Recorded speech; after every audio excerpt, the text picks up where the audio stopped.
Bangkitnya Dataran Hitam Bab 301, Mengenal Masa Lalu Barbara 1. Bagaimanapun, setelah berbicara lebih banyak tentang masa lalu Joey, kelompok itu akhirnya belajar lebih banyak tentang sosok tua ini.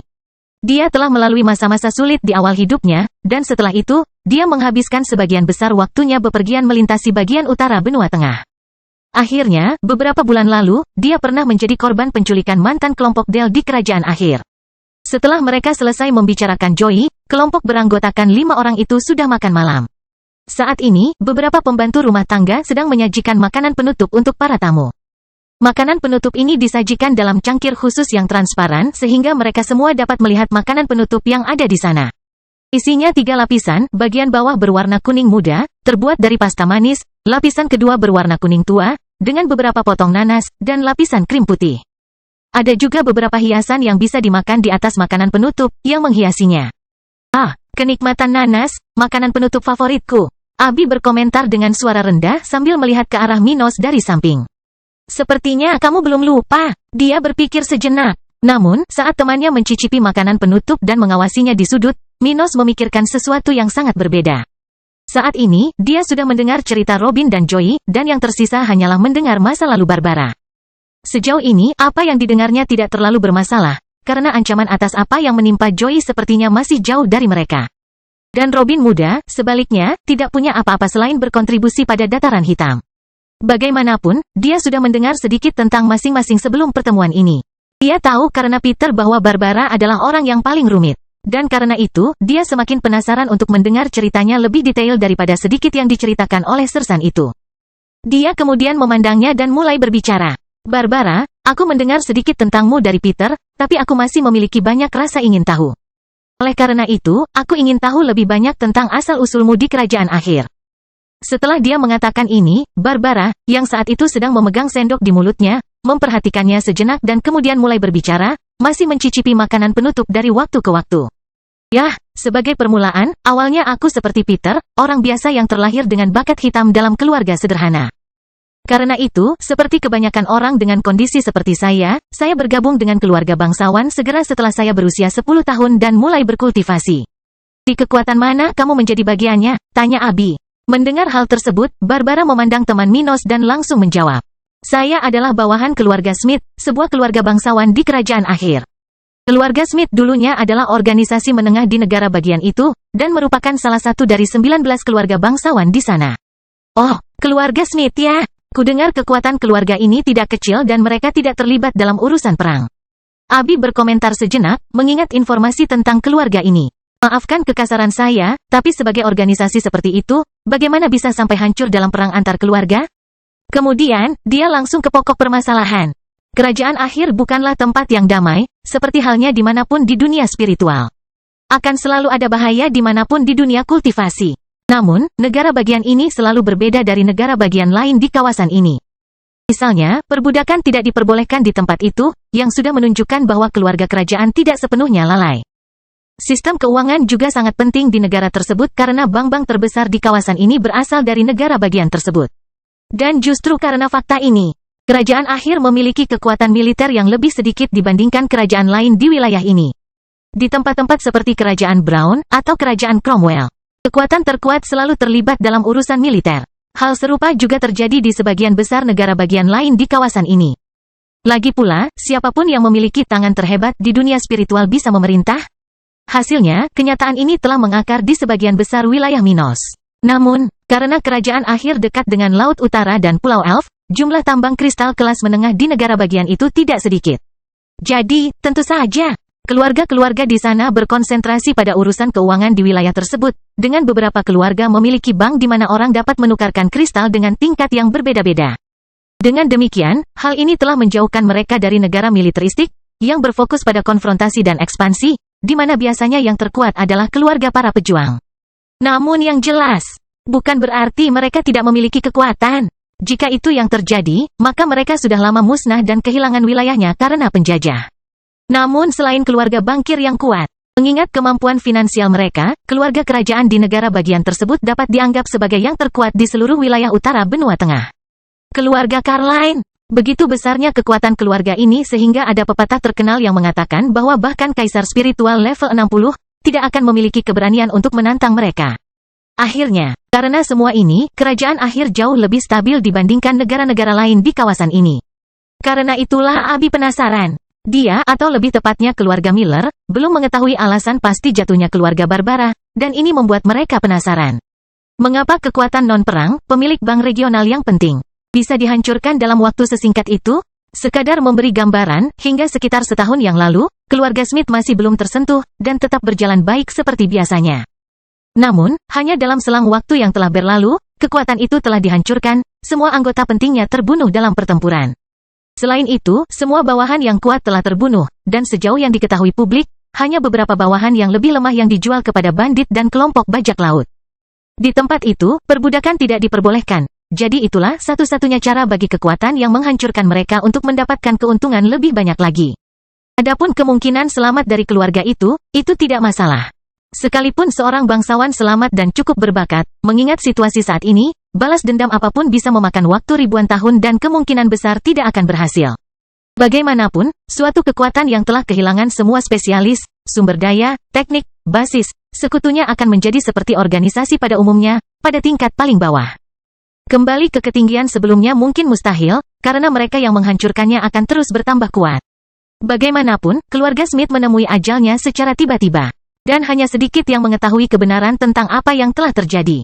Dan pada titik ini, 4 orang lainnya yang memakan makanan penutup sedang menatapnya dengan penuh harap. Joey tua sudah menenangkan emosinya karena mengingat masa lalunya dan sekarang ingin tahu lebih banyak tentang wanita muda di sampingnya ini. Mereka telah menghabiskan beberapa bulan di kapal kelompok Del, tapi dia masih belum tahu persis apa yang terjadi padanya. Lagi pula, mereka bukanlah sahabat, jadi mereka hanya mengetahui dasar-dasar satu sama lain. Sedangkan bagi Robin, meskipun ilmu seperti ini baik untuk memperdalam hubungan, namun ia ingin mengetahuinya lebih banyak karena rasa penasarannya sendiri. Sama seperti kasus Abi. Dan yang terakhir, Minos akan menjadi pemimpin wilayah ini di masa depan. Jadi dia sudah khawatir untuk mengetahui hal-hal seperti ini kapanpun dia bisa. Barbara kemudian menghela nafas kekalahan dan kemudian mulai menjelaskan apa yang terjadi pada keluarga Smith. Semuanya dimulai sekitar 1,5 tahun yang lalu ketika salah satu kelompok keluarga kami menemukan sebuah kapal terdampar di pantai utara kerajaan. Bangkitnya Dataran Hitam Bab 302, mengenal masa lalu Barbara II.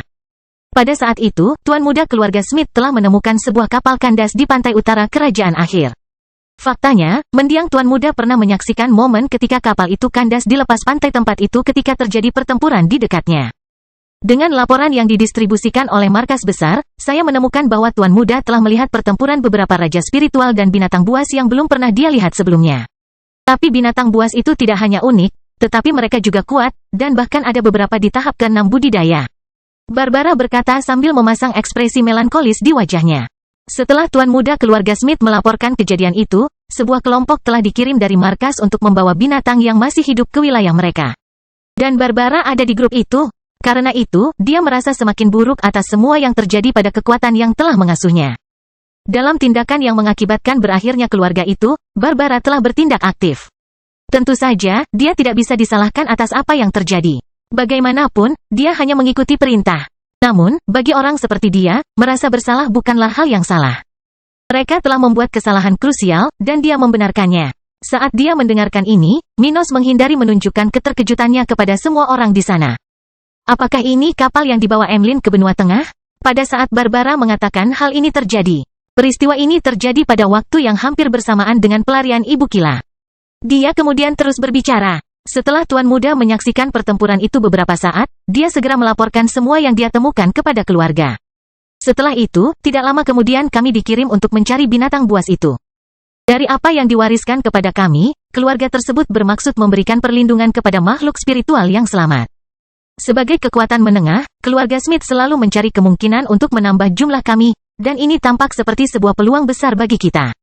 Dan meskipun monster yang lebih kuat telah mati dalam pertarungan sebelumnya, beberapa monster yang lebih lemah berhasil melarikan diri. Lagi pula, ketika kami mencari mereka, tidak sulit untuk melacak sebagian besar dari mereka, karena beberapa di antaranya adalah monster yang kuat. Terluka akibat pertarungan, dan, pada saat yang sama, mereka tidak mengetahui wilayah tempat mereka berada. Pada titik inilah kami melakukan kesalahan yang kemudian menyebabkan kehancuran keluarga Smith. Ucap Barbara dengan berlinang air mata saat mengingat beberapa adegan yang pernah ia saksikan. Sementara itu, 4 orang di sekitarnya memperhatikannya dengan cermat, Pada saat itulah dia akhirnya melanjutkan, setelah berhenti sejenak. Akhirnya, kami dapat mengumpulkan 13 binatang dari budidaya tahap kelima, sebagian besar dari ras yang berbeda. Semuanya baik-baik saja dengan kami. Lagi pula, para tetua telah berhasil membuat kesepakatan dengan binatang-binatang itu untuk kerja sama mereka. Sebagai imbalan atas perlindungan sesaat. Setidaknya sampai mereka mencapai tahap budidaya ke-6. Binatang-binatang itu telah setuju untuk bekerja untuk keluarga selama 1000 tahun. Banyak dari mereka berada di ambang kematian ketika mereka diselamatkan. Dan itulah mengapa tidak terlalu sulit bagi kami untuk mencapai kesepakatan ini. Dia berkata dengan suara yang dalam. Tapi itulah yang dipikirkan Barbara dan anggota keluarga itu. Sebagai makhluk spiritual dengan potensi tinggi, semua spesimen yang telah menjadi pengungsi oleh keluarga Smith dapat hidup lebih lama dari sekedar 1000 tahun. Beberapa bahkan bisa hidup selama dewa manusia jika mereka mencapai potensi penuhnya. Jadi, sebagai imbalan atas bantuan di saat genting, binatang buas itu tidak akan keberatan membantu keluarga Smith hanya selama 1000 tahun. Keluarga sedang dalam suasana pesta. Lagi pula, ini adalah perjanjian yang dalam waktu kurang dari 1 abad dapat menghasilkan beberapa binatang spiritual dari tahap ke-6 budidaya. Dengan itu saja, kita dapat meningkatkan posisi kita di kerajaan dan menjadi seorang keluarga kelas 1. Bahkan mendapatkan wilayah dengan level yang lebih tinggi di kerajaan akhir tidak akan melampaui kemampuan kita. Dan setelah mendengar itu, Abi mengangguk setuju, merasakan bahwa keluarga Smith baru saja menjelaskan keadaannya. Sahabat Minos ini paham betul dengan tindakan yang diceritakan Barbara tersebut. Bagaimanapun, meskipun kekuatan di belakangnya sudah menjadi salah satu yang terkuat di kerajaan Brown, keluarganya sendiri masih berusaha untuk berkembang. Dan hal ini terlihat dalam perselisihan yang terjadi sekitar 8 tahun lalu ketika Raja Brown menyediakan lembah merah tak lama setelah kematian Albert. Keluarga Miller secara alami bergabung dengan keluarga Silva dan berusaha mendapatkan wilayah itu yang ditinggalkan oleh keluarga merah. Pada akhirnya, organisasi-organisasi berpengaruh terus mencari lebih banyak kekuasaan, terutama organisasi-organisasi yang belum mencapai eselon teratas kekuasaan regional. Semakin banyak yang kamu punya, semakin banyak yang kamu inginkan. Itu adalah pepatah yang benar mengenai sikap keluarga bangsawan terhadap kekuasaan. Jika itu adalah penyebab jatuhnya keluarga Smith, maka mereka benar-benar mengalami nasib buruk. Kekuatan lain manapun di kawasan ini akan mencoba melakukan hal yang sama, bahkan keluarga saya. Jadi, Abi berpikir sendiri saat dia merasakan sedikit rasa dingin di punggungnya. Berdasarkan apa yang dia ketahui tentang keluarganya sendiri, Abi yakin bahwa kekuatan yang dimilikinya akan jatuh ke tangan keluarga Smith jika mereka mengetahui situasi seperti itu. Terkadang bersikap cuek adalah sebuah berkah tersembunyi. Pikirnya sambil memperhatikan wanita di depannya yang saat itu matanya memerah dan terus menceritakan kisahnya. Setelah beberapa minggu bersama monster-monster itu di markas kami akhirnya dilacak oleh manusia yang selamat dari pertempuran yang disaksikan oleh tuan muda itu. Pada saat itu, 3 raja spiritual datang meminta kami untuk menyerahkan monster-monster yang masih hidup itu kepada mereka. Jika tidak, kita akan hancur. Dan yang jelas, keluarga Smith belum menyerah pada tuntutan tidak masuk akal ketiga bajak laut itu. Lagi pula, sekuat apapun mereka, dengan 2 di level 54 dan 1 di level 55. Itu masih merupakan sesuatu yang bisa ditangani oleh keluarga kami. Organisasi asal Barbara memiliki 17 raja spiritual, 5 di antaranya sudah berada di atas level orang-orang tersebut. Karena itu, mereka menolak tanpa berpikir panjang. Itu memang merupakan kekuatan yang luar biasa bagi bajak laut belaka. Tetap saja, itu masih jauh dari membuat kekuatan bangsawan menengah takut pada mereka. Tidak hanya itu, tapi sebagai bajak laut, orang-orang tersebut tidak menerima dukungan dari keluarga bangsawan regional manapun dan hanya bersifat otonom. Dengan ini, tanpa latar belakang yang diakui atau dikhawatirkan oleh keluarga Smith dalam mendukung individu-individu tersebut, tidak ada ruang untuk negosiasi. Jelas sekali, para tetua mengusir ketiga orang itu dari markas kami, memberitahu mereka untuk tidak pernah kembali ke wilayah kami. Dan dalam jangka pendek, sepertinya hal itu berhasil. Kami tidak peduli dengan masalah ini selama beberapa bulan, dan ancaman dari mereka 3 bajak laut bahkan telah dilupakan. Dia kemudian berhenti sejenak, menghela nafas penyesalan yang dalam, lalu melanjutkan. Tetapi itu hanya ketenangan sebelum badai. Pada bulan-bulan ketika kami mengira masalah telah teratasi, ketiga individu tersebut bersembunyi di belakang layar, memanipulasi kekuatan lain yang bersaing dalam keluarga Smith. Hal itu tidak sulit untuk dilakukan. Lagi pula, ada beberapa keluarga sebesar keluarga Smith di kerajaan akhir, dan banyak di antara mereka yang senang mendapatkan keuntungan dari kehancuran kekuasaan tersebut. Organisasi-organisasi ini sudah menjadi pesaing dan memperdebatkan setiap wilayah dan sumber daya yang muncul. Dengan ini, ketika mereka melihat bahwa mereka memiliki kesempatan untuk melenyapkan keluarga Smith, karena bantuan ketiga bajak laut, Beberapa keluarga di tempat itu mulai berkomplot melawan kekuatan di belakang Barbara. Bagaimanapun, ketika kami mengetahuinya, semuanya sudah terlambat. Kami diserang secara telak oleh 3 keluarga bangsawan dari kerajaan akhir dan ketiga bajak laut dari sebelumnya. Setelah pertempuran pertama terjadi, dalam waktu singkat, semua spesialis di keluarga kami telah terbunuh, dan yang selamat mulai melarikan diri. Dan itulah kasusku. Saat aku melarikan diri bersama sekelompok orang yang selamat, kami dikelilingi oleh anggota keluarga Hargreaves.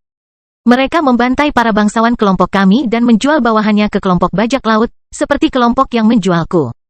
Dia selesai berbicara sambil menggunakan sapu tangan untuk menyeka sebagian air mata dari wajahnya. Bangkitnya Dataran Hitam bab 303, bergabung dengan Angkatan Darat. Setelah Barbara selesai berbicara, keempat orang di sekitarnya terdiam, dengan pemikiran masing-masing yang berbeda. Mereka semua sudah selesai menyantap makanan penutup masing-masing yang telah disajikan sebelumnya. Saat ini, salah satu pegawai kediaman Minos sudah mengeluarkan semua peralatan kosong dari meja itu. Di saat yang sama, suara desahan terdengar di sekitar sana. "Ah, jadi ini cerita Barbara," keluh Joey dalam hati. Meski masa lalunya cukup berat, namun hal itu tidak menyurutkan niatnya untuk menyesali cerita sedih orang lain. Di sisi lain, Abby merasa matanya akhirnya terbuka. Sebagai seorang wanita bangsawan muda dari keluarga Miller, dia tidak pernah memikirkan organisasi ini dengan cara yang rentan. Bukannya dia berpikir bahwa kekuatan tidak akan terkalahkan, tapi dia merasa cukup yakin dengan kekuatan keluarganya. Namun, mendengar bagaimana keluarga Smith menemui ajalnya, teman muda Minos ini mau tidak mau memikirkan kembali cara bertindaknya. Selalu ada kekuatan yang lebih besar dari milikmu. Tampaknya itulah kebenarannya. Dia berpikir dalam hati, merasa sedikit kasihan atas apa yang terjadi pada keluarga bangkir itu. Sedangkan untuk 2 orang lainnya, Robin terkesan dengan betapa tidak stabilnya status sebuah keluarga besar, dan Minos memikirkan organisasi yang telah muncul di hadapannya lebih dari sekali. Pertama, ada situasi dengan Emlyn, lalu kelompok yang menculik Peter, dan sekarang ini. Dia merenung dengan hampa. Situasi pertama hanya kebetulan. Mereka tidak akan datang ke sini jika badai di Laut Utara tidak melemparkan mereka ke kerajaan akhir. Situasi dengan keluarga Smith ini adalah konsekuensi dari situasi pertama. Tetapi mengapa kelompok ini, bajak laut segitiga darah, mendanai kelompok seperti yang menculik Peter? Hal seperti itu aneh. Bagaimanapun, tidak butuh waktu lama, dan Minos mengesampingkan pemikiran itu. "Yah, aku minta maaf atas masalah yang kalian alami, tapi aku menghargai kamu memberitahuku hal itu," dia berkata sambil melihat ke arah Joey dan Barbara. "Ngomong-ngomong, aku senang kalian memutuskan untuk bergabung dengan pasukanku. Sayangnya, kalian tidak dapat melakukan pendaftaran beberapa hari terakhir ini mengingat kita sudah berada di sini. Namun, besok masalah ini akan diselesaikan." "Oh, apakah ini juga berlaku untukku?" Abby bertanya dengan heran. Dia telah mengharapkan ini selama beberapa hari sekarang, tetapi dia belum menerima tanggapan apapun. Dan mendengar pertanyaan temannya, Minos mengangguk setuju dan berkata, Besok kalian semua bisa bergabung dengan Black Plains Army secara resmi." Sebelumnya, mereka yang bertanggung jawab sibuk dengan seleksi, tapi tahap pertama acara ini sudah selesai. Setelah itu mereka berbincang beberapa saat lagi hingga akhirnya mereka berpamitan. Ketiganya yang datang untuk berbagi sebagian masa lalu mereka telah pergi ke rumah masing-masing sementara Minos dan Abby kembali melakukan aktivitas pelatihan. Abby pergi ke apartemen tempat dia tinggal di rumah besar ini, sementara Stuart muda pergi ke kerajaan tata ruang. Di kerajaan tata ruang, langit masih cerah di lokasi ini. Di saat yang sama, suhunya jauh lebih hangat daripada di rumah kota kering tempat Minos meninggalkannya sebelumnya. Pada saat ini, penguasa muda sedang bermeditasi di samping rumah besar di tepi danau sambil mengedarkan teknik budidayanya, nafas dewa matahari. Saat dia melakukannya, sinar cahaya berkumpul di sekelilingnya, sementara cahaya keemasan memenuhi sekelilingnya, secara bersamaan udara tampak terdistorsi. Seolah-olah suhu di area sekitar Minos jauh lebih tinggi dari yang seharusnya, aliran energi spiritual terus mengalir ke dalam tubuhnya dari berbagai kristal. Dan saat kristal bersinar, secara bertahap kehilangan intensitasnya karena penyerapan energi oleh tubuh Minos, 2 rubah berada di dekatnya. Kila berlarian dengan keempat ekornya menjuntai sambil bermain bola yang terbuat dari wol. Dia telah mencapai level 30 dan semakin berkembang sejak serangan terhadap markas keluarga Chamber. Tidak seperti manusia, yang bergantung pada usia minimum untuk mulai bercocok tanam, sebagian besar hewan sudah mampu melakukannya beberapa hari setelah mereka dilahirkan. Faktanya, beberapa binatang dilahirkan dengan tingkat budidaya lebih tinggi dari level 0, seperti yang terjadi pada naga dan ras kelas 1 lainnya. Elf juga memiliki kualitas yang sama. Lagi pula, karena karakteristik ini, meskipun usia Kila baru 1 tahun lebih, ukuran tubuhnya sudah setengah dari Emlyn. Dan ini bukan hanya sesuatu yang eksternal, tetapi seluruh tubuh rubah kecil ini sudah bisa dianggap dewasa pada saat ini. Semua organ rubah ekor 9 akan terbentuk sempurna ketika salah satu dari mereka mencapai level 30, termasuk bisa bereproduksi. Namun, sama seperti manusia tingkat tinggi dan berbakat yang bisa mengalami kesulitan dalam bereproduksi, begitu pula binatang buas. Faktanya, untuk monster tingkat tinggi seperti kasus Emlyn dan Kila, kesulitan reproduksinya bahkan lebih besar dibandingkan manusia dengan potensi peringkat yang sama. Oleh karena itu, tidak akan mudah bagi makhluk-makhluk ini untuk bereproduksi. Meskipun mereka memiliki semua kondisi yang mendukungnya. Namun, meskipun Kila sudah bisa dianggap dewasa dalam ras rubah ekor 9, perilakunya tetap sangat berbeda dari Emlyn.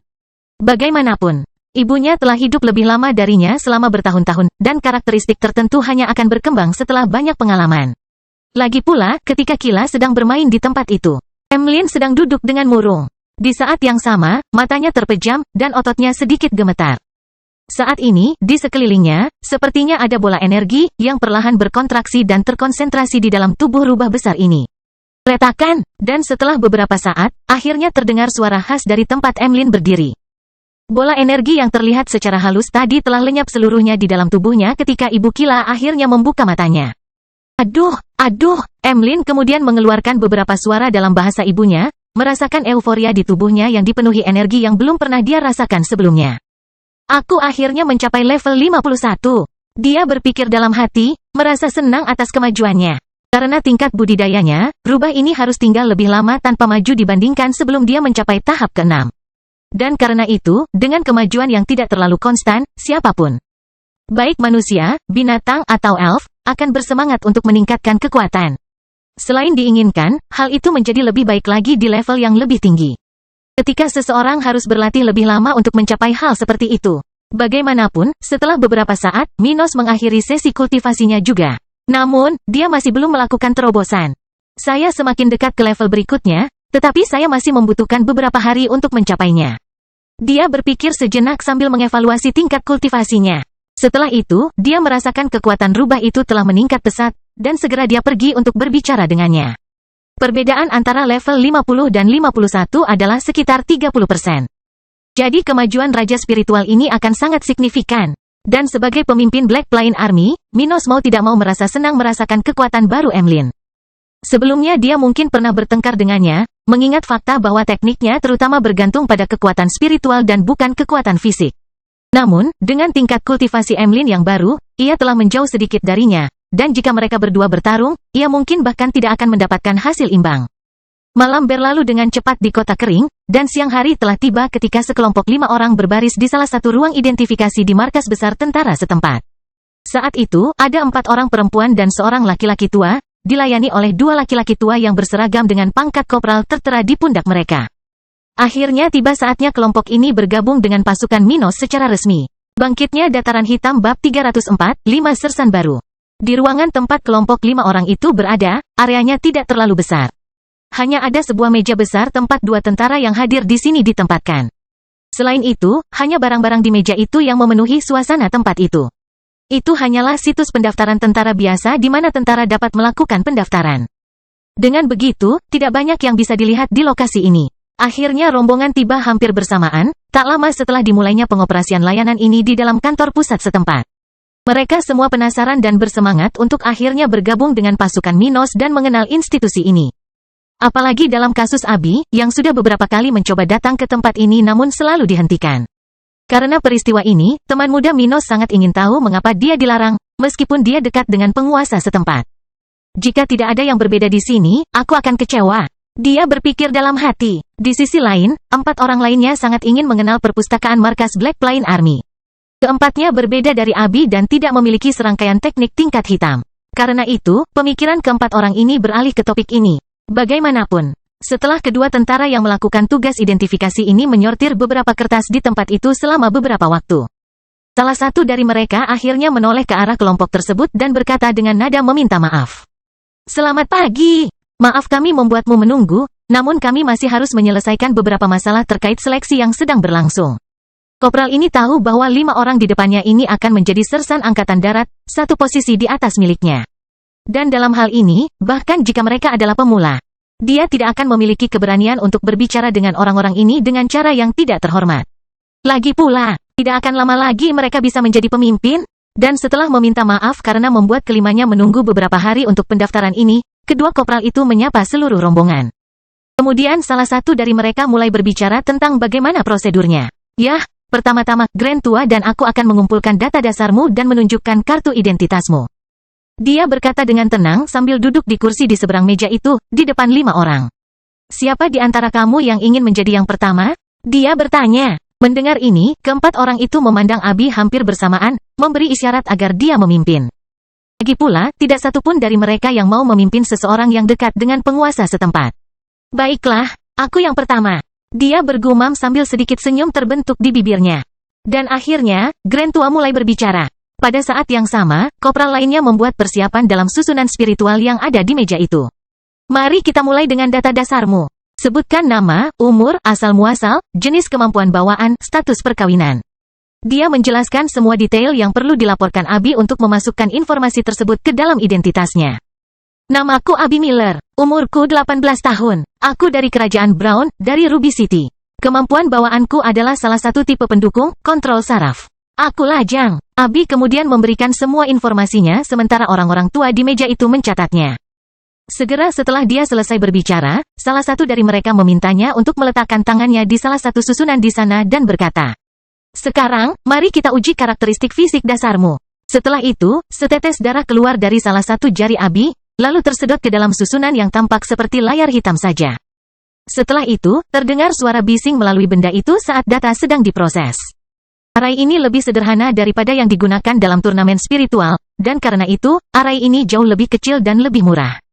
Sebaliknya, item ini tidak dapat memperkirakan usia seseorang sehingga memerlukan lebih banyak item tersebut. Bagaimanapun, meskipun karakteristik seperti fisik dan bakat jiwa hampir tidak berubah, keadaan sel seorang kultivator terus berubah. Hal ini membuat proses ini menjadi lebih kompleks, dan akibatnya, susunan pengujian fisik harus lebih kompleks untuk melakukan hal ini. Namun, Minos tidak keberatan mengetahui usia prajuritnya saat ini. Memahami karakteristik penting mereka sudah cukup baik baginya. Dan akhirnya, setelah 3 menit mengeluarkan suara aneh, layar hitam arai menampilkan beberapa karakter, dengan data biologis Abi. Old Grand kemudian bergumam pelan ketika dia membaca informasi itu dan mencatatnya di ide Abi. Bakat hitam, fisik tingkat suci, wow, level 42. Baiklah, MS, Abi. Sekarang kami tinggal mendaftarkan tanda jiwa Anda. Prajurit lainnya berkata sambil melewati Abi sebuah artefak yang sangat mirip bola lampu. Oh, bahkan ada itu di sini? Dia bertanya dengan heran. Abi tidak menyangka pasukan baru Minos sudah menjaga status vital prajuritnya. Dan melihat keterkejutannya, Grand Tua kemudian menjelaskan kepada mereka semua. Untuk saat ini, hanya prajurit berpangkat sersan yang dapat mendaftarkan catatan jiwanya. Jadi, beginilah, keempat orang lainnya berpikir secara bersamaan. Setelah beberapa saat terkejut, Abi kemudian mengedarkan energi spiritualnya untuk meletakkan artefak tersebut, hingga menyala sepenuhnya, dalam warna putih pekat. Lampu jiwa yang terkenal tidak memerlukan penggarap untuk mengambil sebagian dari jiwa mereka agar dapat berfungsi. Tidak, jika seseorang mencoba melakukan hal seperti itu. Terutama pada tingkat ini, hanya kematian yang akan menunggu mereka. Sebelum pemadatan jiwa yang terjadi pada kultivasi tahap ke-8. Segala upaya untuk memanipulasi jiwa akan mengakibatkan kematian seketika. Bagaimanapun, untuk sekadar membuat catatan jiwa. Satu-satunya hal yang diperlukan adalah seorang kultivator melepaskan energi spiritualnya ke dalam susunan status vital. Benda seperti itu dapat menjaga gejolak yang memancar dari jiwa para penggarap dan menyimpan keadaan jiwa orang tersebut. Seolah-olah benda ini terhubung dengan jiwa seseorang, itu mewakili status. Itu berfungsi seperti mengirim dan menerima gelombang. Jiwa memancarkan fluktuasi spesifik, dan susunannya dapat mengubah sinyal ini menjadi sinyal penting. Jika individu dengan tanda jiwa tersimpannya meninggal, susunannya akan berhenti menerima emisi ini dan secara bertahap memudar. Adapun mengapa seorang kultivator hanya melepaskan energinya pada benda ini, itu terkait dengan penyerapan spiritual. Ketika makhluk hidup menyerap energi bebas di alam, energi tersebut melewati organ indera dan berubah menjadi sesuatu yang sedikit berbeda. Perbedaan ini hampir tidak signifikan, namun cukup untuk membedakan dua makhluk hidup yang berbeda. Itu seperti sebuah tanda, yang menjadikan spiritualitas makhluk hidup itu unik, seperti sidik jari manusia. Dan untuk jangkauan item tersebut, item ini memang sangat efektif mengenai fitur tersebut. Faktanya, lampu spiritual tingkat rendah dapat menyimpan status vital seseorang pada jarak berapapun di dunia spiritual. Bahkan jika seseorang berada di benua tengah dan jejak jiwa mereka berada di benua binatang yang jauh, susunan ini akan tetap berfungsi.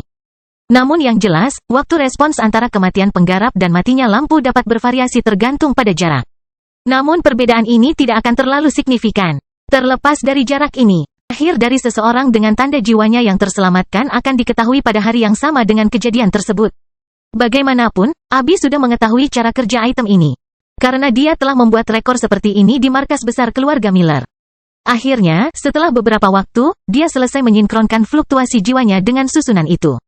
Baiklah, MS, Abi, itu saja. Tunggu sebentar sementara kami mendaftarkan yang lain, dan identitas Anda akan siap. Salah satu dari dua kopral berkata sambil memberi isyarat kepada anggota kelompok lainnya. Dan tidak butuh waktu lama untuk melakukan prosedur yang sama pada keempat orang tersebut. Setelah Abi, Eda mengambil gilirannya, karena dialah yang terkuat di sana. Orang-orang ini tidak ingin memusuhi dia, dan setelah pengawal teman Minos adalah Joey, diikuti oleh Barbara dan terakhir Robin. Semuanya menjawab pertanyaan kedua prajurit itu tanpa mengulur waktu, lulus tes fisik, dan menandai jiwa mereka di susunan status vital. Dan akhirnya, identifikasi kelimanya sudah siap. 5 sersan baru, dan salah satunya sudah level 48. Jadi, Grand Tua berpikir dalam hati sambil memijat dagunya dengan puas. Bangkitnya dataran hitam bab 305, mengenal tentara. Setelah selesai melakukan identifikasi rombongan beranggotakan 5 orang tersebut, kedua prajurit tersebut segera membagikan identitasnya. Itu semacam kartu berbentuk persegi panjang, transparan dan setipis selembar kertas. Namun, barang ini cukup berat untuk volumenya, beratnya sekitar 1 kilogram. Bagaimanapun, ini adalah kartu identitas yang dibawa setiap prajurit, yang melaluinya mereka dapat mengakses markas besar, mengumpulkan poin, menjalankan misi, singkatnya, mengatur aktivitas mereka di ketentaraan. Dan ketika kelima orang itu melihat kartu transparan kecil di tangan mereka, Grand Tua berbicara lagi. Saat Anda menggunakan identifikasi ini, Anda akan mendapati bahwa otoritas Anda di dalam ketentaraan akan ditangguhkan. Akibatnya, Anda tidak akan dapat memimpin tim manapun atau menjalankan misi sendiri. Mendengar ini, Barbara yang pertama bereaksi, mengerutkan kening. Apa artinya ini? Setiap posisi di tentara lokal memiliki waktu minimum yang harus dipertahankan oleh prajurit. Misalnya, seorang pelajar harus menghabiskan 6 bulan di tentara untuk mendapat kesempatan dipromosikan ke pangkat perekrutan. Seorang perekrut membutuhkan 1 tahun untuk menjadi prajurit. Kemudian, seorang prajurit membutuhkan 2 tahun untuk menjadi kopral, dan terakhir, seorang kopral membutuhkan 4 tahun untuk menjadi sersan. Prajurit tua lainnya yang ada di sana menjelaskan. Setelah itu, Grand berbicara lagi. Kalian baru saja bergabung dengan tentara, jadi jelas, tidak mungkin kalian bisa memperoleh kekuatan sebanyak yang dimiliki seorang sersan. Oleh karena itu, fungsi kalian akan dibekukan hingga kalian mencapai sebagian dari waktu minimum yang disyaratkan ini.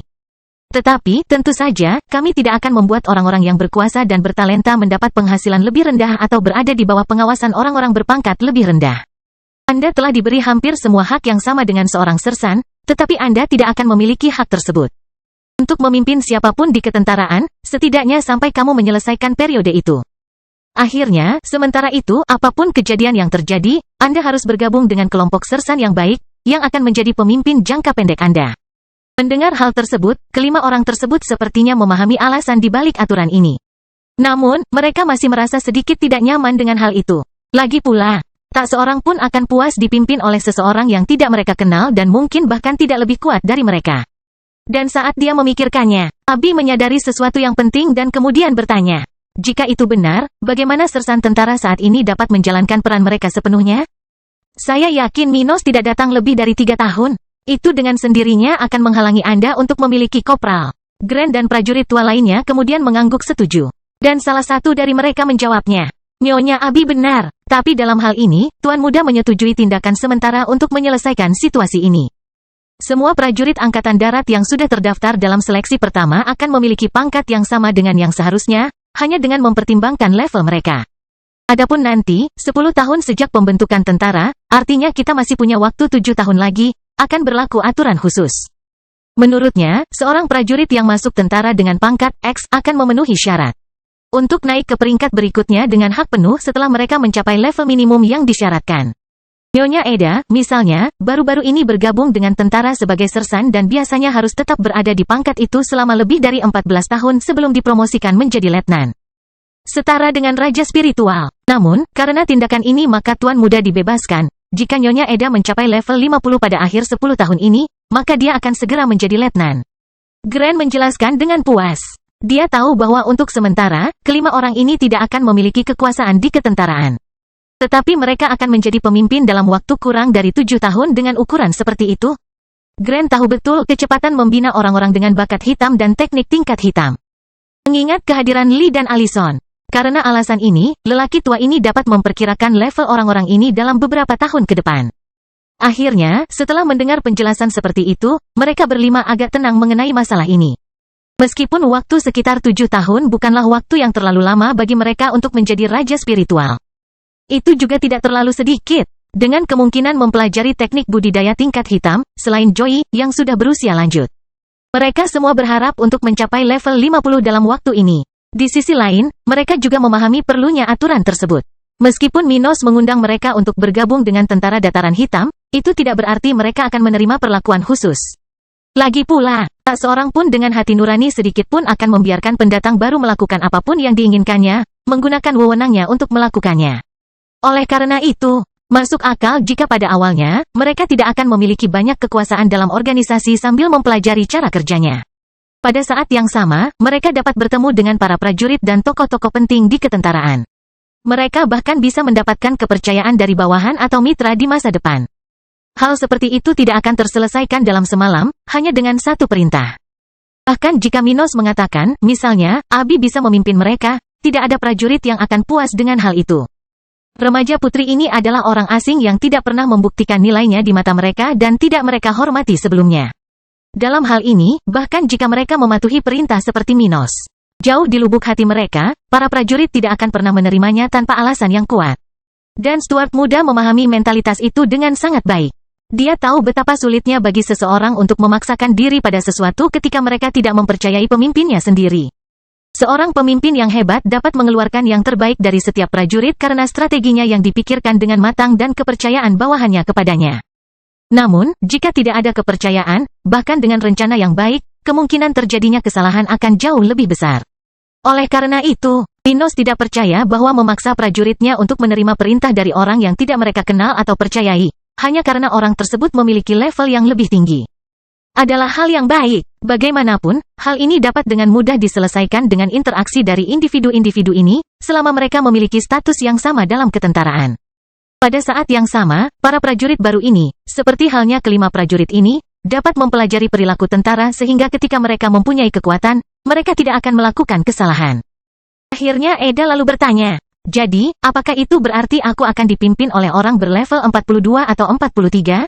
Mendengar ini, kedua lelaki tua itu saling memandang dengan ragu, lalu salah satu dari mereka berkata, secara teori iya, tapi tidak pernah ada orang setingkat Bu Eda yang masuk tentara. Jadi kami tidak yakin, hibah kemudian selesai. Tapi saya yakin Anda akan langsung berada di bawah perintah Tuan Muda atau kepala pelayan Dilian. Itu tidak terlalu buruk, gumam Eda dengan suara rendah. Masalahnya di sini bukanlah memiliki hak yang sama dengan prajurit senior tetapi dipimpin oleh seseorang yang lebih lemah. Jika dipimpin oleh seseorang yang lebih kuat tetapi tidak Anda ketahui sudah cukup buruk. Memiliki pemimpin yang lebih lemah dari Anda akan jauh lebih buruk. Mudah bagi bawahan dari keluarga bangsawan terkemuka seperti Eda untuk menerima perintah bangsawan seperti Abi. Tapi itu hanya karena kekuatan itu sudah lama ada. Namun, di sisi lain, masing-masing bangsawan dari organisasi besar tersebut memiliki potensi untuk melampaui level bawahannya. Jadi, bukanlah hal yang memalukan bagi Eda, atau bawahan manapun yang memiliki kekuatan besar, untuk mematuhi perintah pemuda yang lebih lemah dari dirinya. Faktanya, ini adalah penghargaan bagi mereka, karena mereka bisa mendapatkan kontak yang berpengaruh di masa depan. Namun, berbeda dengan para prajurit di pasukan ini, kebanyakan dari mereka hanya memiliki bakat biru. Oleh karena itu, kelima orang ini sulit dilampaui oleh mereka. Dan itu adalah sesuatu yang bertentangan langsung dengan harga diri mereka masing-masing. Itu bukanlah sesuatu yang bersifat pribadi, dari kepribadian kelima orang ini, namun sesuatu yang bersifat budaya, yang berasal dari jutaan tahun sejarah kultivasi di dunia spiritual. Dengan pengaruh orang-orang yang berkuasa, tentara satu orang-orang di dunia ini telah belajar menghargai kekuatan individu. Jadi, meskipun tidak ideal untuk menerima perintah dari orang asing, jika orang-orang ini jauh lebih kuat atau memiliki bakat yang lebih besar, setidaknya itu bisa diterima, dan pemikiran seperti ini sudah lama menyatu dengan pemikiran populer di dunia ini. Hal ini telah menciptakan kebanggaan tertentu yang membuat orang-orang ini mempertanyakan apakah mereka benar-benar perlu melalui penghinaan, karena diperintahkan oleh orang-orang yang lebih lemah, dan memiliki potensi yang lebih rendah. Bagaimanapun, setelah menerima semua panduan ini, kelompok tersebut menerima tas berisi beberapa barang sebelum akhirnya meninggalkan tempat itu untuk melihat seluruh markas. Bangkitnya Dataran Hitam Bab 306, Perpustakaan Markas Besar.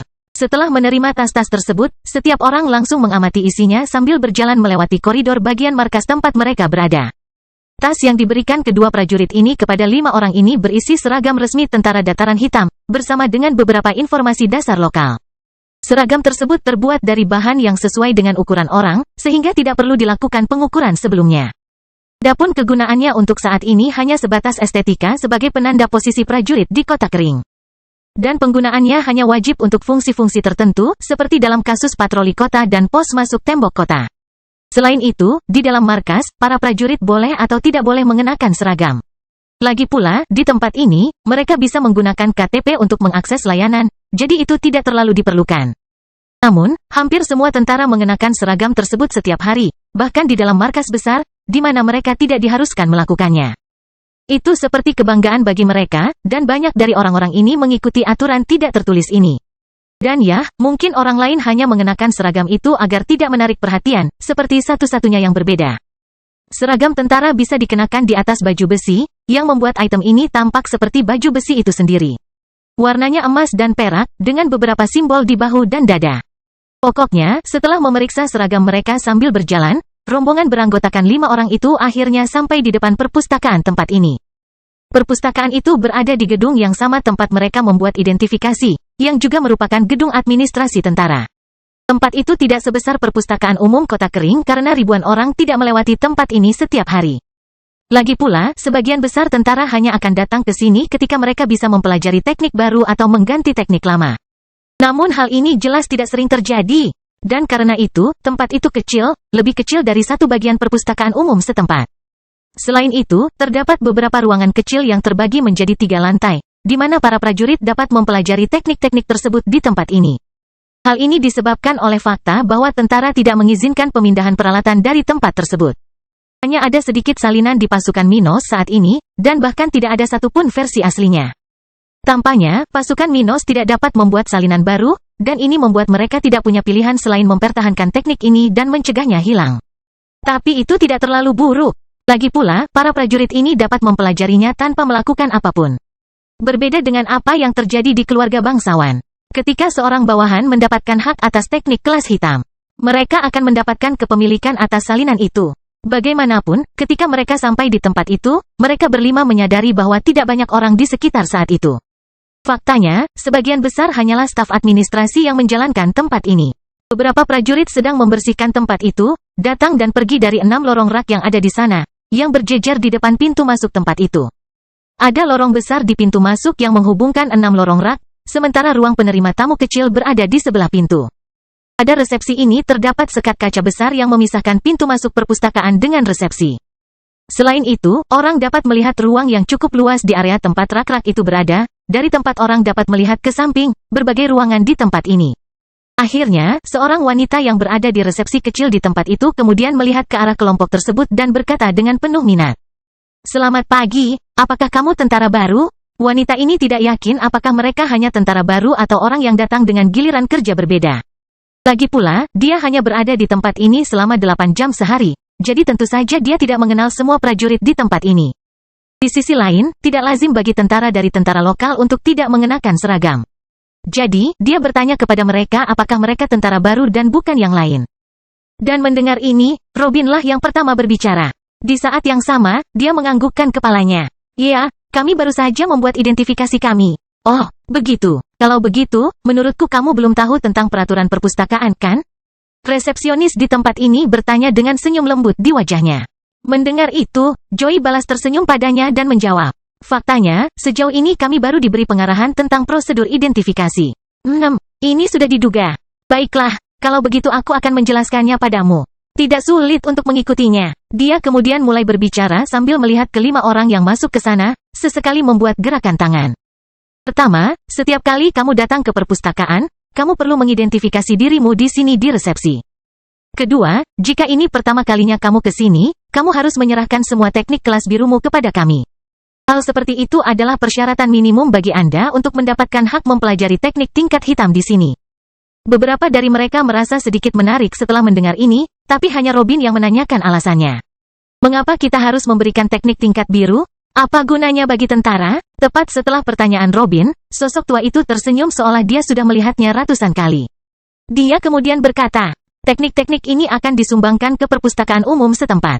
Oh, jadi untuk itulah ini. 4 orang lainnya memikirkannya. Mereka sejenak lupa tentang tempat seperti itu.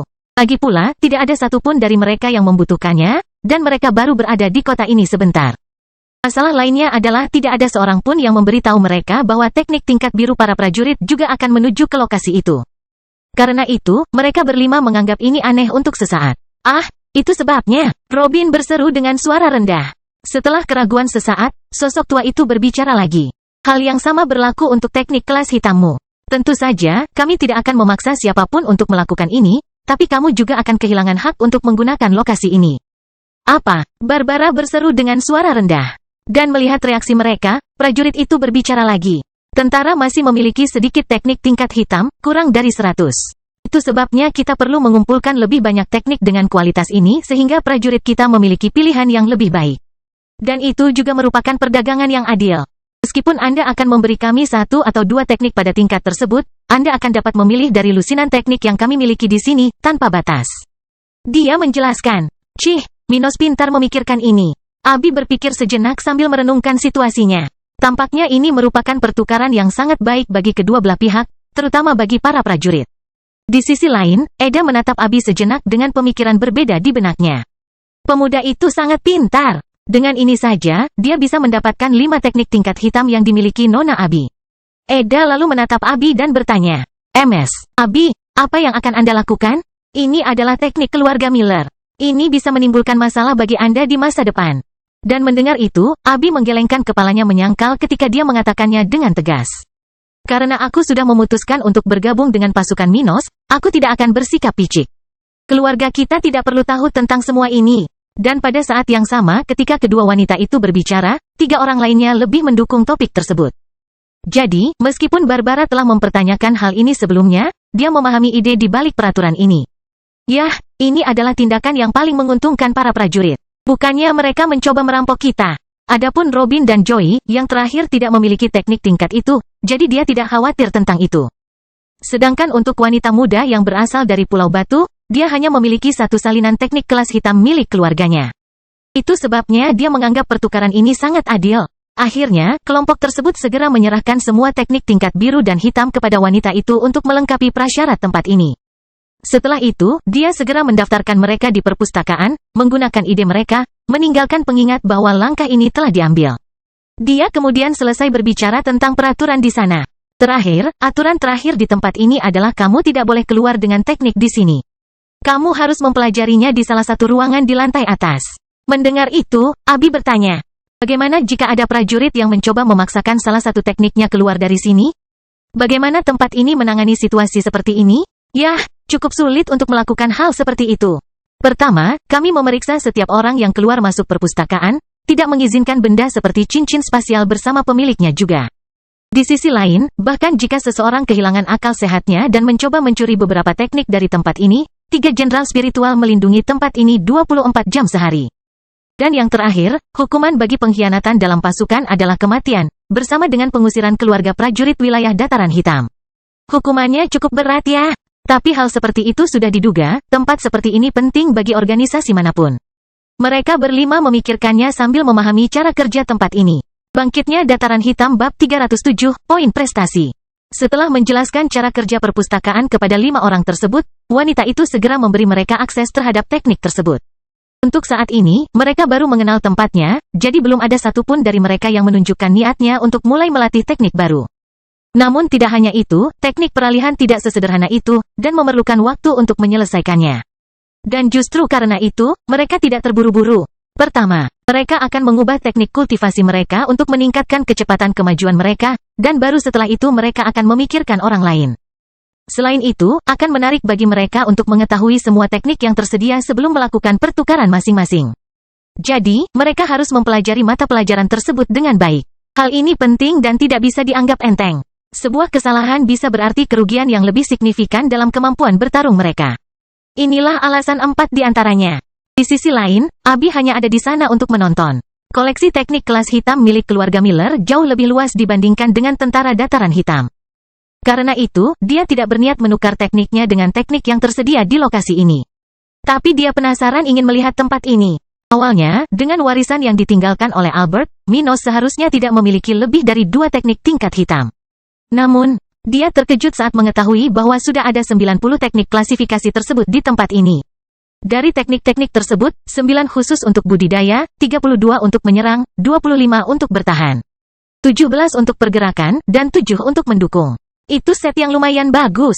Abi berpikir dalam hati, karena dia tahu tempat ini. Teknik-teknik itu tidak mungkin semuanya berasal dari serangan terakhir itu. Sepertinya dia telah melakukan banyak hal sebelum aku datang ke sini. Akhirnya setelah mengenal tempat ini, rombongan melanjutkan berjalan melewati markas, mengenal setiap poin penting yang ada di sini. Ada bagian umum di tempat ini, seperti aula makan raksasa di gedung utama, tempat tentara bisa makan. Selain itu, toilet dan tempat umum tersebar di sekitar tempat ini, menciptakan infrastruktur yang nyaman bagi tentara.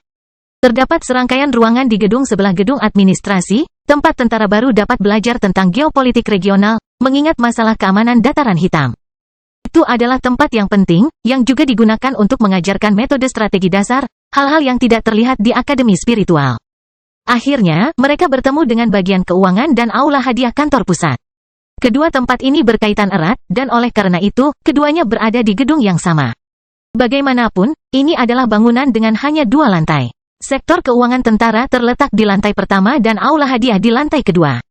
Dan ketika mereka memasuki lantai pertama, kelompok yang terdiri dari 5 orang itu dapat melihat bahwa tidak ada yang aneh di sana, sangat mirip dengan struktur gedung administrasi.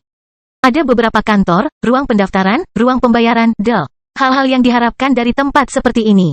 Pokoknya rombongan pergi ke ruang registrasi untuk mencari tahu jam berapa pembayaran mereka akan datang dan memahami lebih banyak tentang tempat ini. Saat tiba di sebuah ruangan dengan beberapa susunan spiritual serupa, kelompok tersebut segera menyadari bahwa terdapat lebih banyak orang di tempat itu dibandingkan di tempat lain yang pernah mereka kunjungi. Orang-orang yang datang dan pergi dari sana kebanyakan menggunakan susunan tempat itu, yang terlihat seperti kotak persegi panjang besar dengan layar biru setinggi setengahnya. Dan di belakang ruangan ini, di mana banyak dari susunan ini didistribusikan di sepanjang sisinya, 4 orang di pos-pos menghadiri pendatang baru. 2 dari mereka sedang sibuk membantu tentara saat ini, sementara 2 lainnya bebas. Melihat hal ini, kelompok itu segera mendekati salah satu temannya ketika Joey bertanya. "Gadis muda, kami baru menjadi tentara. Apa tujuan dari tempat ini? Kami mengira ini hanya tempat pendaftaran, tapi ada lebih banyak pergerakan dari yang kami harapkan." Setelah mendengar hal ini, seorang remaja putri yang ada di tempat itu tersenyum diam-diam kepada kelompok tersebut dan kemudian menjelaskan. Tempat ini berfungsi terutama untuk mencatat poin prestasi yang diperoleh prajurit. Poin prestasi, Abi bergumam sambil memikirkannya. Ini pasti sistem yang diadopsi oleh Minos sehingga prajurit dapat menukarkan item di Hall of Rewards ini. Gagasan ini tidak asing bagi Abi. Lagi pula, banyak keluarga bangsawan, seperti kasus Miller, menggunakan praktik seperti ini.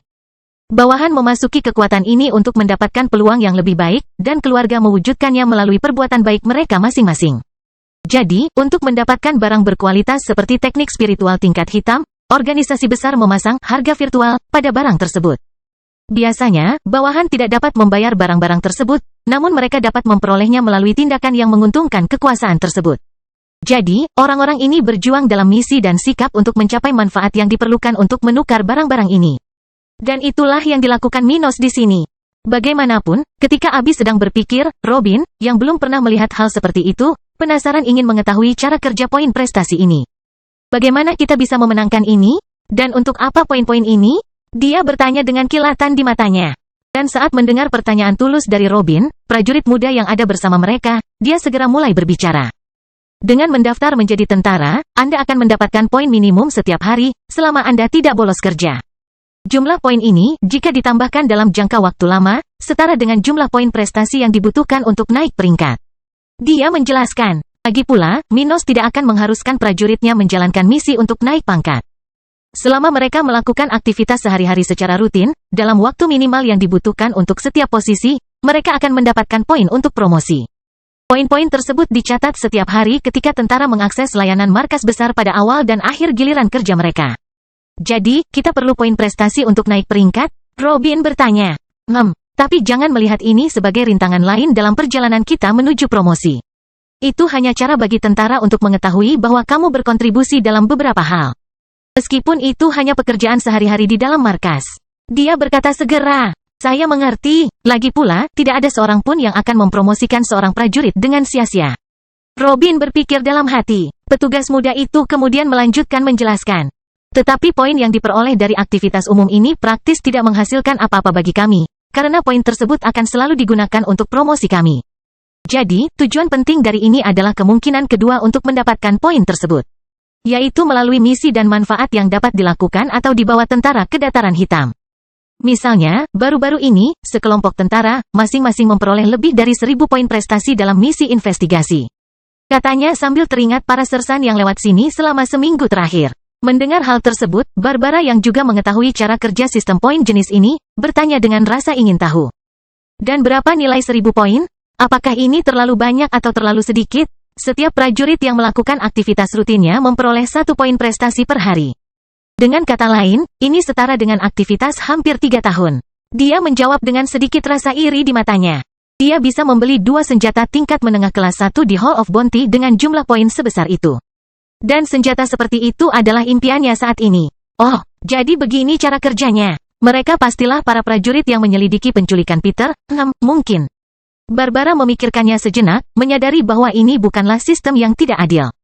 Jika analisisnya benar dan para prajurit yang dibicarakan oleh wanita muda di depannya ini adalah orang-orang yang sama yang menyelidiki penculikan Peter, maka itu akan sangat adil. Lagi pula, meski mereka melakukannya hanya dalam kurun waktu beberapa minggu, masing-masing dari mereka mengambil risiko tertentu dengan misi itu.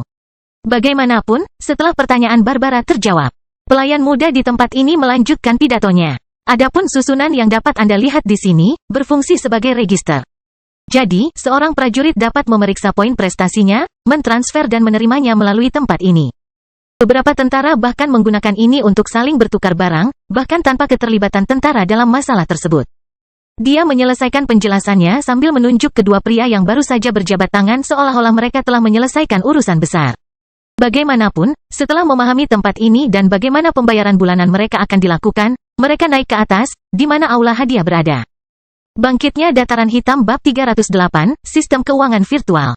Kelompok ABI mengetahui bahwa pembayaran tentara dilakukan dalam 5 hari pertama setiap bulan. Pembayaran dilakukan untuk semua pangkat saat ini, namun mereka yang memiliki posisi tertinggi di ketentaraan memiliki preferensi dibandingkan perintah pembayaran. Namun ini hanya keuntungan kecil bagi para penggarap terkuat di ketentaraan. Tidak ada yang merasa buruk tentang hal itu, karena hal itu masuk akal bagi mereka.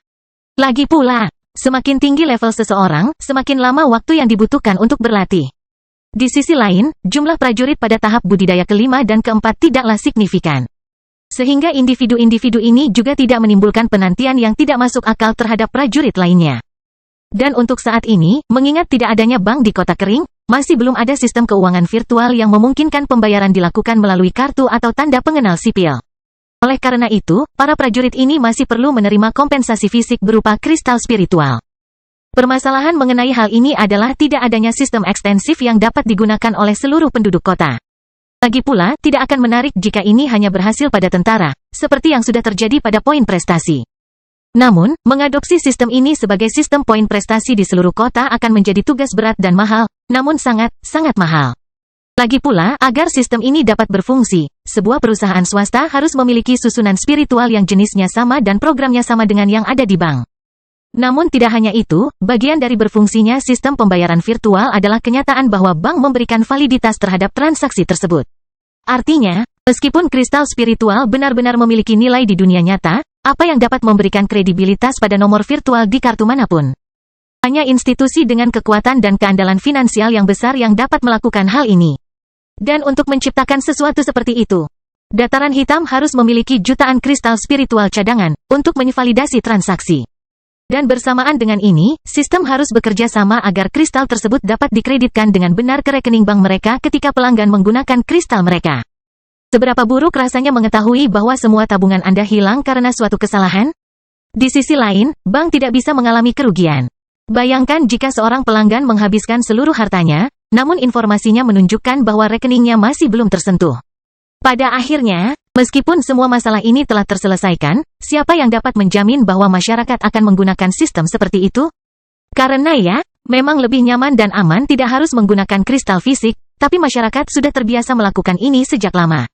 Bagaimanapun, mungkin tidak mudah meyakinkan mereka untuk membuat rekening bank dan bergabung dengan sistem seperti itu. Dan karena keadaan seperti ini, tidak mudah untuk menciptakan sistem keuangan virtual. Hal ini memerlukan waktu, investasi, perencanaan, material, dan orang-orang yang kompeten agar hal tersebut dapat terwujud. Hanya dengan cara itulah bank bisa mendapat kepercayaan masyarakat. Terakhir, bank tidak hanya menukarkan kristal dengan kualitas berbeda, namun juga dapat mengatur aktivitas keuangan virtual. Pertukaran tidak diragukan lagi merupakan aktivitas yang paling menguntungkan bagi perusahaan-perusahaan ini, namun transaksi virtual juga umum terjadi di organisasi-organisasi ini. Namun, tidak ada bank kelas atas di bagian utara benua tengah, yang berarti bank tersebut banyak digunakan dan dipercaya oleh masyarakat dan usaha kecil. Dengan ini, bahkan mungkin untuk melihat beberapa perusahaan di kota-kota tertentu menggunakan layanan bank lokal. Namun, hampir mustahil melihat hal ini terjadi di tempat yang jauh dari bank tersebut. Setidaknya, orang awam tidak akan menggunakan layanan seperti itu, yang tampaknya tidak dapat diandalkan. Lagi pula, jaminan apa yang mereka miliki bahwa kristal mereka tidak akan dicuri? Keluarga besar bahkan merasa aman karena mereka punya kekuatan untuk mengajukan tuntutan. Tapi bagaimana dengan populasi standar? Itu masalahnya. Akibatnya, selain negosiasi antar keluarga bangsawan, yang dalam banyak kasus menggunakan sistem ini untuk memfasilitasi perjanjian. Sistem keuangan virtual tidak banyak digunakan di bagian utara benua tengah. Bank-bank regional yang besar, seperti bank-bank dari kerajaan akhir, digunakan untuk melakukan transaksi besar, memfasilitasi pembayaran. Terdapat cabang bank-bank ini di setiap ibu kota negara bagian, tempat keluarga besar biasanya memiliki rekening dan melakukan transaksi. Dengan ini, kesepakatan yang dibuat antara dua keluarga bangsawan, satu dari kerajaan akhir dan satu lagi dari kerajaan Cromwell, dapat difasilitasi, sehingga memperlancar pembayaran saat menggunakan sistem ini. Sekadar memberi gambaran, meskipun perjalanan antara kedua negara bagian ini bisa memakan waktu lebih dari 7 bulan.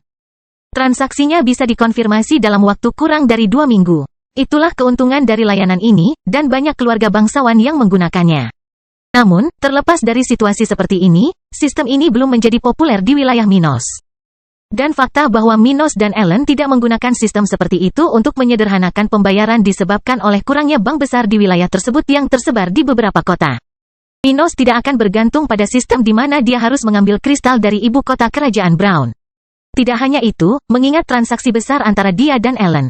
Bahkan jika dia menerima kristal di rekeningnya setelah beberapa hari. Cabang bank yang dia gunakan mungkin tidak memiliki semua kristal yang tersedia untuk ditarik. Tidak menguntungkan baginya atau dataran hitam menggunakan sistem ini dengan Ellen. Bagaimanapun, pasukan Minos tidak dapat menggunakan sistem seperti itu untuk saat ini. Mungkin hal seperti ini akan berkembang di dataran hitam di masa depan, tapi ini jauh dari kenyataan. Tak lama setelah berjalan ke lantai 2 gedung itu, kelima orang itu akhirnya sampai di Rewards Hall. Yang ini sesuai dengan namanya, dan sebenarnya itu adalah sebuah aula besar, yang memajang beberapa jendela kaca dengan berbagai macam barang. Terdapat berbagai macam senjata, baju besi, cincin spasial, pil, susunan spiritual, lukisan, del. Secara umum, ini adalah benda-benda yang ditemukan oleh tentara lokal dalam misi yang dilakukan secara eksternal. Seperti misi Kotak Kuning, penyelidikan Peter, penyelamatan Peter, dan situasi kecil lainnya. Bagaimanapun, semua yang ada di gedung ini hanyalah barang-barang yang ditinggalkan oleh orang-orang yang dibunuh oleh Minos atau tentaranya. Dan jumlahnya pun tidak sedikit. Baru-baru ini, perjalanan terakhir Stuart muda telah melahirkan lebih dari 150 musuh mati di tahap umum spiritual, yang memiliki berbagai harta benda. Hasilnya, jumlah benda spiritual kelas 1 di aula hadiah ini telah meningkat secara eksponensial dan sekarang berjumlah lebih dari 5.000 benda. Sebagian besar adalah segala jenis pil. Tetapi ada juga banyak artefak spiritual yang dibuat oleh pandai besi di sini. Namun, semua ini tidak menarik perhatian Abi, seorang bangsawan muda dan kaya raya, yang juga tidak lagi membutuhkan barang dengan kualitas seperti ini. Hal yang sama juga terjadi pada orang lain yang bersamanya, terutama Eda. Pengawal Abi sudah hampir menjadi raja spiritual. Karena itu, hanya item kelas 2 level menengah yang bisa menarik perhatiannya. Tentu saja, meskipun dia tidak keberatan menggunakan barang dengan kualitas lebih rendah, dia tetap tidak bisa. Bahkan item kelas 2 tingkat rendah pun sudah memiliki masa simpan yang pendek untuknya. Bagaimanapun, item pada level ini paling banyak dapat mendukung energi raja spiritual yang baru dipromosikan. Tidak heran pedang Minos tidak bertahan lama setelah dia bertarung dengan segala yang dia miliki melawan Jamie. Adapun 3 lainnya, meskipun mereka tidak berada dalam situasi yang sama seperti Eda dan Abi, yaitu menjadi sangat kuat atau sangat kaya, mereka juga tidak lagi tertarik pada item kelas 1 ini. Bahkan Joey, yang terlemah dari ketiganya dan dengan ekspektasi terendah mengingat levelnya, tidak akan memakan waktu lama. Dan bahkan item level tinggi kelas 1 akan kehilangan kegunaannya di tangannya. Meskipun dia tidak tertarik bertarung, dia tetap memahami pentingnya artefak ini untuk perlindungan diri. Oleh karena itu, Joey juga merasa bahwa barang-barang tersebut kurang diminati olehnya juga. Dan kali ini, Barbara mengutarakan pendapatnya tentang tempat ini. Meskipun hampir tidak ada yang berguna bagi orang-orang dalam budidaya tahap kelima, ini karena tentara sebagian besar berada di awal tahap ini. Hal yang sama terjadi pada Tuan Minos. Untuk saat ini, mereka tidak dapat menghadapi sejumlah besar kultivator dari akhir tahap budidaya kelima dan awal tahap keenam. Jadi, tidak banyak item kelas 2 di sekitar sini. Namun, hal itu akan berubah dalam sekejap. Waktu singkat. Nona muda ini benar, kata Eda sambil menganggukkan kepalanya tanda setuju. Ini adalah tempat yang sempurna untuk tentara, dan akan menjadi lebih menarik bagi orang-orang seperti kita dalam waktu singkat. Mengingat kecepatan Minos muda, saya yakin dalam waktu kurang dari 2 tahun, tempat ini mungkin penuh dengan item kelas 2. Bangkitnya Dataran Hitam bab 309, Aula Hadiah. Mendengar komentar Eda, mereka semua setuju dengan pernyataannya. Dari kelompok itu, ketiga tawanan yang terbebas dari tindakan Minos sudah mendengar dari Peter tentang kecepatan budidaya penguasa setempat. Dan karena itu, mereka sadar bahwa Stuart muda akan naik level lebih cepat daripada mereka. Akibatnya, Minos bisa menghadapi lawan yang lebih kuat dengan level yang lebih tinggi dan mendapatkan item yang lebih baik untuk rewards haul. Dan ketika itu terjadi, akhirnya mereka dapat menikmati opsi yang dimiliki markas besar tentara Dataran Hitam untuk para prajuritnya. Akhirnya, saat mereka berjalan melewati ruangan itu, kelima orang tersebut dapat melihat bahwa ada juga area pembayaran selain jendela toko dengan barang-barang yang mereka miliki. Di tempat itu, 2 orang kasir sedang hadir, melakukan transaksi prajurit yang menukarkan poin prestasi dengan barang. Joey akhirnya lewat di depan jendela tempat lingkaran spasial tempat ini berada. Di tempat itu terdapat lebih dari 40 cincin dengan warna dan desain berbeda. Masing-masing memiliki ukuran universal yang sesuai dengan jari pengguna. Sedangkan untuk penyimpanannya, yang terkecil bisa menampung 10 meter kubik, sedangkan yang terbesar bisa menampung hingga 100 meter kubik. Itulah perbedaan yang jelas antara cincin spasial tingkat menengah tingkat 1 dan tingkat tinggi tingkat 1. Cincin spasial terkecil dapat menampung 2 meter kubik, tetapi tidak ada cincin tingkat rendah tingkat 1 di tempat ini. Adapun harga di depan masing-masing barang tersebut, cincin 10 meter kubik itu berharga 5.000 poin, sedangkan yang lain berharga 10.000. Perbedaan harga yang tidak proporsional ini disebabkan oleh peningkatan efisiensi produk dengan kualitas lebih tinggi dibandingkan dengan produk dengan kualitas lebih rendah. Oleh karena itu, item dengan level yang lebih tinggi secara umum akan lebih hemat biaya. Biaya bahan yang terlibat dalam barang-barang ini hanya dengan perbedaan satu tingkat, pada tingkat yang sama, tidaklah tinggi. Faktanya, sebagian besar perbedaan harga disebabkan oleh biaya pekerjaan Master Arai. Namun, harganya tidak naik terlalu banyak dari susunan kelas 1 tingkat menengah ke susunan kelas 1 tingkat tinggi. Selain itu, dengan kekuatan spiritual yang lebih besar dan, dalam beberapa kasus, teknik khusus yang berbeda, Master Arai dengan peringkat lebih tinggi dapat memanipulasi Arai dengan lebih mudah. Pastinya akan lebih cepat dan lebih mudah bagi Master susunan tingkat tinggi tingkat 1 untuk membuat item pada tingkat ini dibandingkan dengan Master susunan tingkat menengah tingkat 1 untuk melakukan hal serupa, dan harga tersebut telah dihitung dari harga pasar standar barang-barang tersebut dan dikonversi ke skala 2 kristal spiritual untuk 1 poin prestasi. Barang-barang seperti itu yang biasanya dijual dengan harga 10.000 dan 20.000 kristal tingkat rendah dijual dengan harga 5.000 dan 10.000 poin. Namun, ini tidak sesederhana kedengarannya, karena mengumpulkan poin prestasi jauh lebih mudah daripada kristal. Bagaimanapun, kristal tersebut digunakan untuk budidaya dan membiayai kebutuhan sehari-hari keluarga prajurit. Oleh karena itu, mengumpulkan 20.000 kristal yang dapat digunakan di berbagai area akan jauh lebih menantang daripada mengumpulkan 10.000 poin prestasi yang hanya digunakan di tentara. Namun tidak hanya itu, tidak ada kepastian bahwa mereka akan mendapatkan kristal tambahan dalam misi, seperti yang terjadi baru-baru ini. Namun, mendapatkan poin prestasi adalah hal yang pasti, selama mereka menyelesaikan misi yang sama.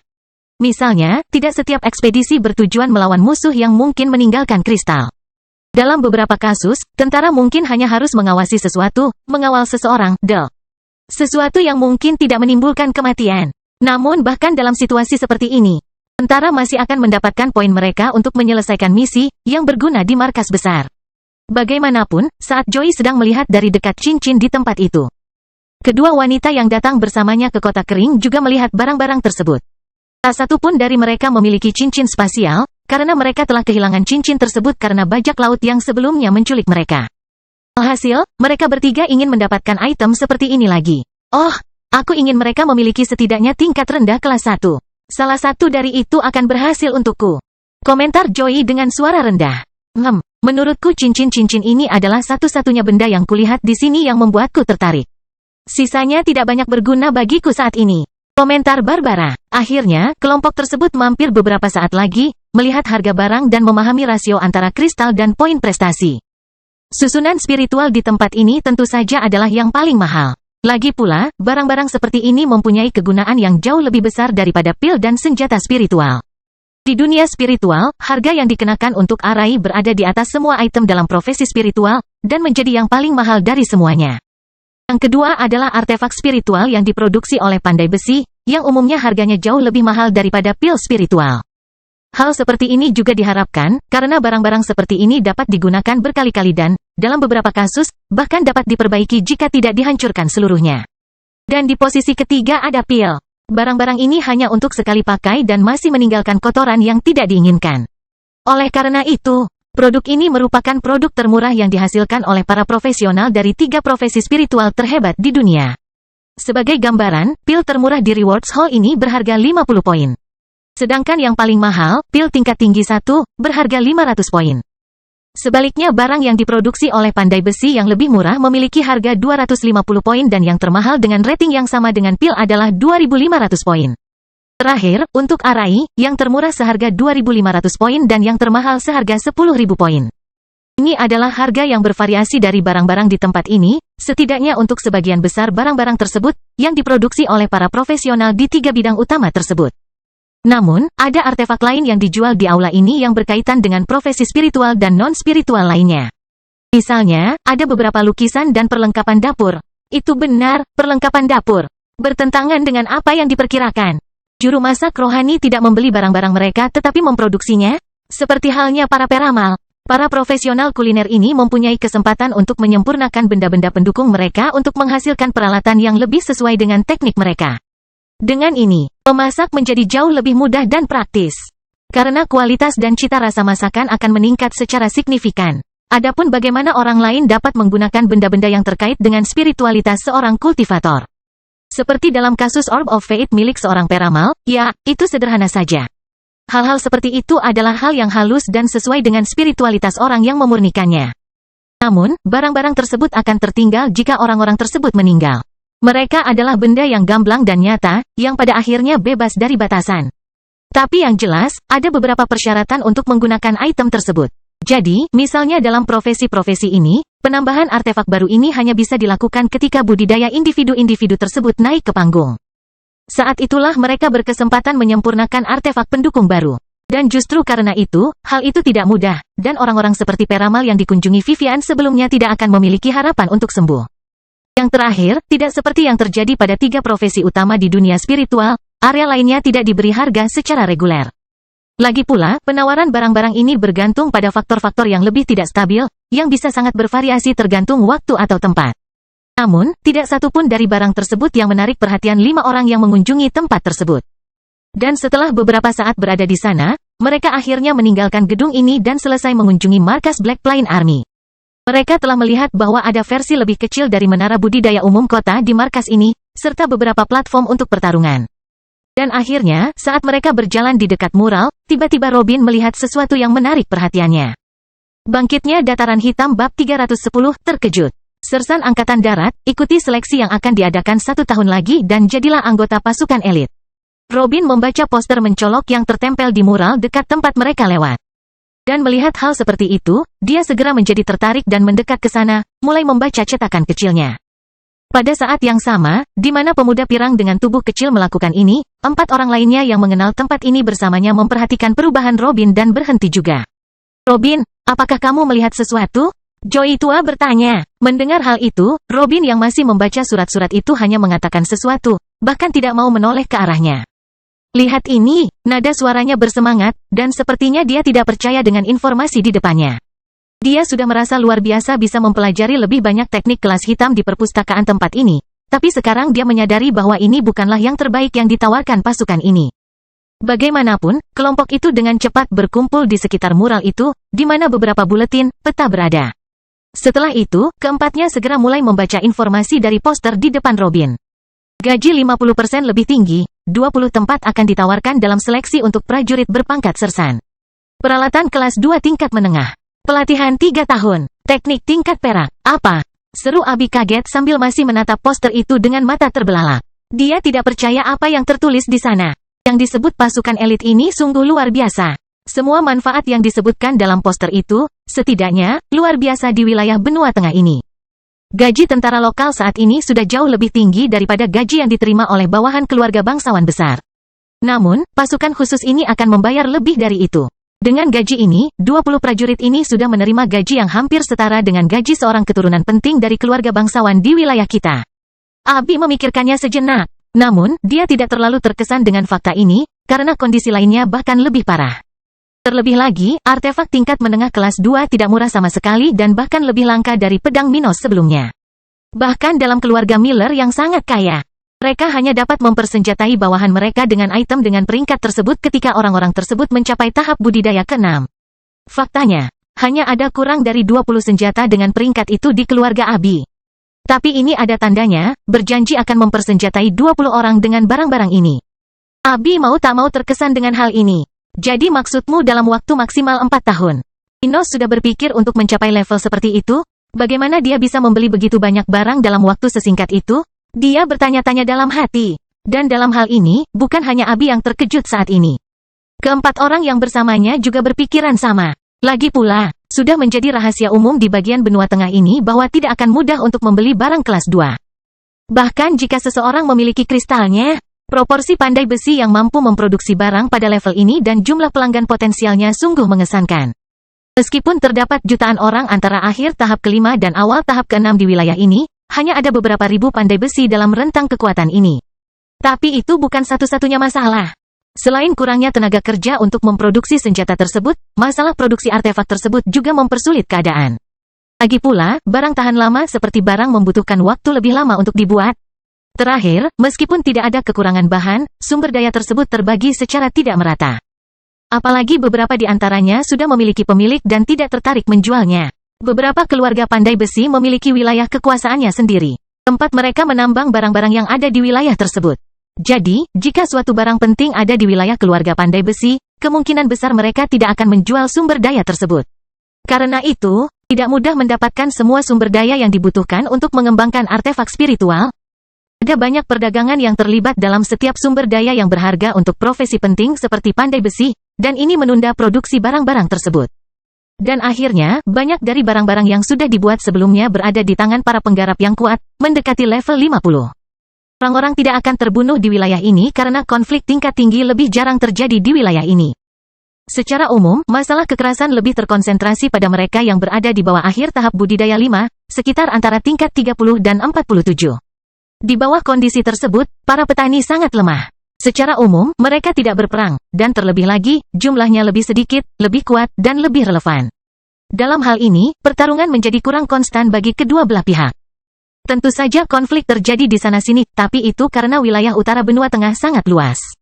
Lebih dari 2 miliar orang tinggal di wilayah ini, dan luas wilayahnya lebih dari 50 juta kilometer persegi. Karena ukurannya yang besar, tentu saja jika dilihat secara keseluruhan, akan ada beberapa titik konflik kecil yang terjadi pada waktu tertentu.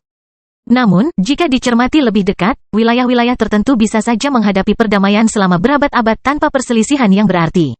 Bagaimanapun juga, karena semua ini, tidak mudah untuk menemukan senjata dengan level yang dijanjikan oleh iklan tersebut di area tersebut, baik baru maupun bekas. Tetapi jika mereka dapat menepati janji terakhir itu, maka saya tidak meragukan apapun tentang hal itu. Barbara berpikir dalam hati sambil memikirkan tentang kemungkinan mempelajari teknik tingkat perak. Teknik seperti itu jarang ditemukan di wilayah benua tengah ini. Bahkan keluarga terkuat pun jarang berhasil memiliki lebih dari satu keluarga tersebut. Dan tidak hanya itu, bahkan negara besar seperti keluarga Miller pun tidak dapat memiliki semua ini. Teknik-teknik tersebut sebagian besar merupakan warisan dari keluarga tertua di wilayah ini.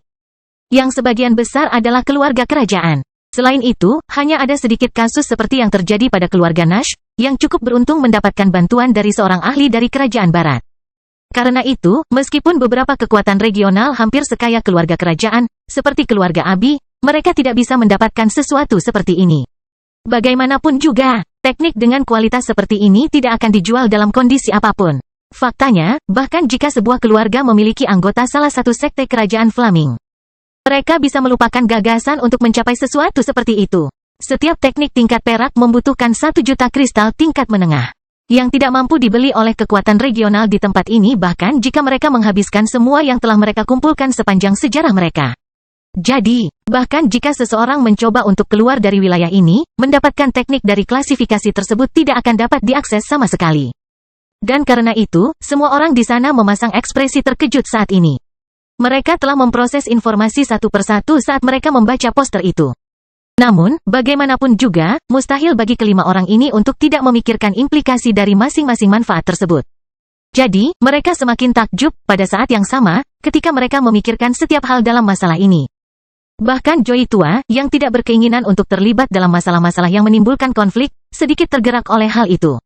Menakjubkan, aku hampir bisa merasakan dorongan untuk bertarung jauh di dalam diriku. Dia berpikir dalam hati. Di saat yang sama, Eda sedang mencoba memproses seluruh masalah ini ketika dia tiba-tiba mengatakan sesuatu. Di sini dikatakan bahwa akan ada pelatihan 3 tahun ini, di tempat khusus, lebih baik dari ruang budidaya. Dan mendengar hal ini dikemukakan oleh Eda, keempat orang yang dekat dengannya tiba-tiba menyadari bahwa mereka tidak memikirkannya.